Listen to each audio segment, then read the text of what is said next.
Assalamu alaikum dear students. Today we're gonna talk about Rutherford and Boortz পরমাণু model. So একটা SSC এবং HSC দুই ক্ষেত্রেই আমাদের জন্য খুবই ইম্পর্টেন্ট। তবে এইচএসসি বইয়ে যদিও এর অনেক বিস্তারিত দেয়া আছে, কিন্তু এসএসসি বইয়ে খুব একটা বিস্তারিত দেয়া নেই রাদারফোর্ডের পরমাণু মডেলটা।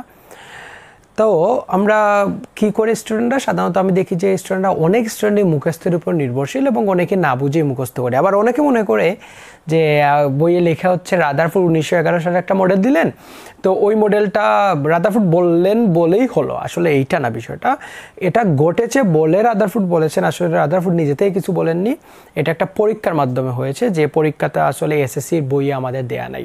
সো ওই পরীক্ষাটা আজকে আমি দেখাবো, আর ওইখান থেকে ইনশাল্লাহ তোমাদের কাছে ক্লিয়ার হয়ে যাবে রাদারফোর্ড পরমাণু মডেল কোথা থেকে আসলে এবং আসলে কি। So let's go to the point. Rutherford RUTHER Rutherford পরমাণু মডেল। হ্যাঁ, তো রাদারফোর্ড পরমাণু মডেলে আমাদের পরীক্ষা করতে হলে যে জিনিসগুলো লাগবে, আমার প্রথমে একটি সোনার পাত লাগবে যার পুরুত্ব হচ্ছে 4 × 10⁻⁴ সেন্টিমিটার। কত ছোট বুঝতে পারতেছো। তারপর হচ্ছে একটি তেজস্ক্রিয় রেডিয়াম লাগবে। তারপর হচ্ছে আমার লেড ব্লেড লাগবে। তারপর 4 নম্বর যে জিনিসটা আমার লাগবে সেটা হচ্ছে তোমাদের জিঙ্ক সালফাইডের পর্দা। ঠিক আছে, সো এই 4টা জিনিস আমার লাগবে। তো এখানে রাদারফোর্ড করলেন কি, যে 1911 সালে উনি ওনার ল্যাবরেটরিতে এমন একটা সেট আপ করলেন। সেট আপটা আমি দেখিয়ে দিচ্ছি কীভাবে সেট আপ করলেন। তো তিনি ওই যে সোনার পাতটা ছিল না, সেই সোনার পাতের একদিকে জিঙ্ক সালফাইডের পর্দা দিয়ে কি করলেন, আবরণ সৃষ্টি করলেন। এই একদিকটা জিঙ্ক সালফাইডের পর্দা রাখলেন। এখানে একটি পরমাণু রাখলেন, যে কোনো পরমাণু হতে পারে, সে হাইড্রোজেন রাখলেন। এখানে একটি হাইড্রোজেন পরমাণু, এবং এখানে একটি লেড ব্লেড থেকে ওই তেজস্ক্রিয় রেডিয়াম থেকে বিভিন্ন আলফা কণা নিক্ষিপ্ত করলেন। এখন তোমাদের মনে প্রশ্ন জাগতে পারে, আলফা কণা কি? আলফা কণা হচ্ছে একটি দ্বিধনাত্মক হিলিয়াম পরমাণু। দ্বিধনাত্মক মানে হচ্ছে হিলিয়াম পরমাণু আমরা জানি তার পারমাণবিক সংখ্যা হচ্ছে 2, তার মানে তার প্রোটন এবং ইলেকট্রন সংখ্যা হচ্ছে 2। এই হিলিয়াম থেকে যদি আমি 2টা ইলেকট্রনকে সরিয়ে নেই, তাহলে যে আয়নটা অবশিষ্ট থাকবে সেটা হচ্ছে দ্বিধনাত্মক হিলিয়াম পরমাণু। এই দ্বিধনাত্মক হিলিয়াম পরমাণুকেই আমরা আলফা কণা বলি, এবং এই আলফা কণাটি খুবই দ্রুতগামী, তার গতিবেগ খুবই বেশি। ওকে, সো লেটস সি।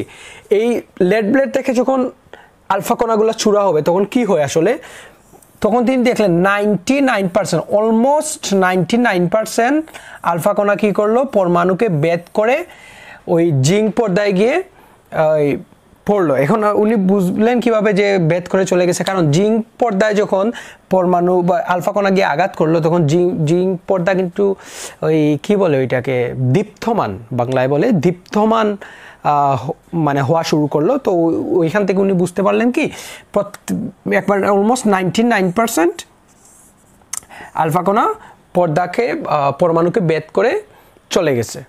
এখন খুবই অল্প পরিমাণ আলফা কণা উনি দেখতে পেলেন যে কি হলো, তার দিক আমার কাছে এখন আসলে ওই প্যান্ডেমিকের জন্য বাইরে গিয়ে আমার কালার্ড মার্কার আনতে পারছি না। কালার্ড মার্কার আনলে তোমরা আরও ভালো করে বুঝতে পারতা।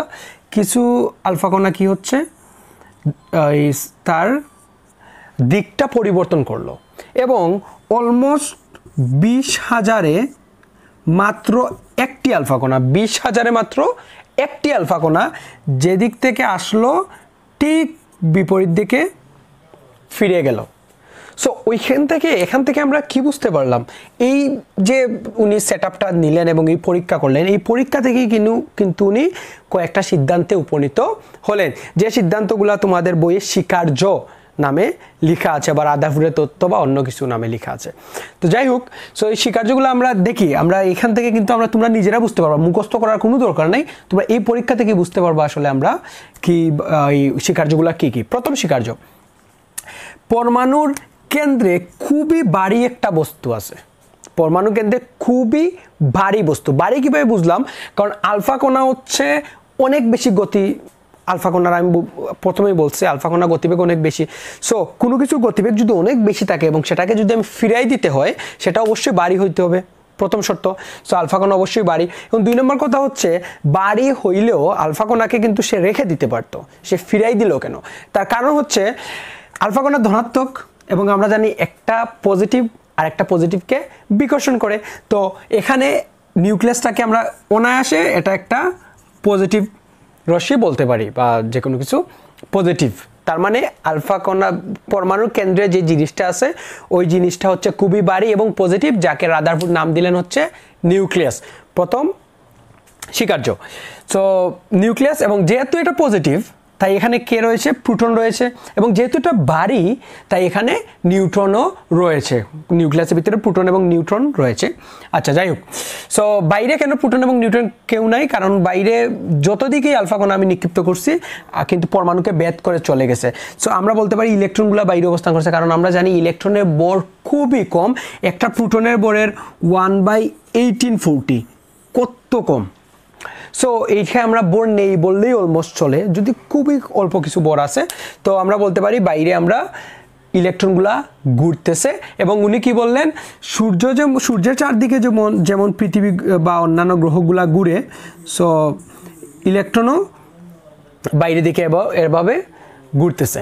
যাই হোক, এরপরের যে স্বীকার্যটা উনি দিলেন সেটা হচ্ছে কি, যে ইলেকট্রনের বাইরে যতগুলা ইলেকট্রন রয়েছে কেন্দ্রে ঠিক ততটা প্রোটন রয়েছে। এর কারণ কি? কারণ হচ্ছে প্রত্যেকটা পরমাণু ইলেকট্রিক্যালি নিউট্রাল। তার মানে কোনো পরমাণুর আসলে তাদের কোনো চার্জ নাই, positive, either positive or negative, কোনো চার্জ নাই। তার মানে আমরা বলতে পারি যে বাইরে যতগুলা ইলেকট্রন রয়েছে ভিতরে ঠিক ততগুলা প্রোটন রয়েছে, যার কারণে প্লাস মাইনাস হয়ে তার চার্জ হয়ে যায় 0। সো এইরকম সিদ্ধান্তগুলো আমরা উপনীত হতে পারি এই রাদারফোর্ডের পরমাণু মডেল থেকে। এখন আসি হচ্ছে রাদারফোর্ড পরমাণু মডেলের যে সীমাবদ্ধতাগুলো রয়েছে। হ্যাঁ, রাদারফোর্ড পরমাণু মডেলের সফলতাও যেমন রয়েছে, সীমাবদ্ধতা রয়েছে, তার কিছু ভুল রয়েছে।